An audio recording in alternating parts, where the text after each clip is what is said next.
It has been burning for more than 5 hours now. That plant was evacuated. 37 people treated for non-life-threatening injuries. About an hour ago, that shelter in place was lifted. Now, we do have crews digging into the company's history and violations. Let's start with Josh Marshall, who's outside the plant. So, Josh, have crews managed to put that fire out completely?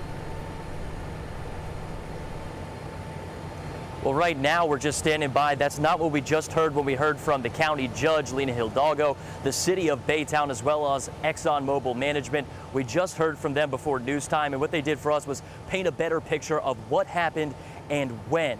ExxonMobil's plant manager over there at Olfin's plant says that the explosion happened at 11:07 this morning. He says staff lost containment of a light hydrocarbon mixture of propane and propylene inside the plant's propylene recovery unit.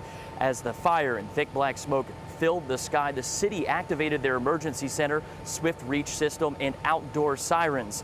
Inside the plant, Exxon first responders started working to put out the fire and get 100% accountability of their staff. In doing so, they found out that 37 ExxonMobil employees were being treated for non-life-threatening injuries, including burn wounds. I understand for the people of Baytown, it's difficult to look out your window and see a plume of smoke, especially given what's happened before. I understand. We're working right now to shut down the units so that we can isolate the source of the fire. County and state local agencies have all deployed air monitors in this area. So far, they have not detected any adverse effects from this fire. And just before news time, because they've been getting those good readings on the air quality monitors, they were able to lift that shelter in place. But guys, that does not mean that they're going to stop monitoring the air in this area. Back to you.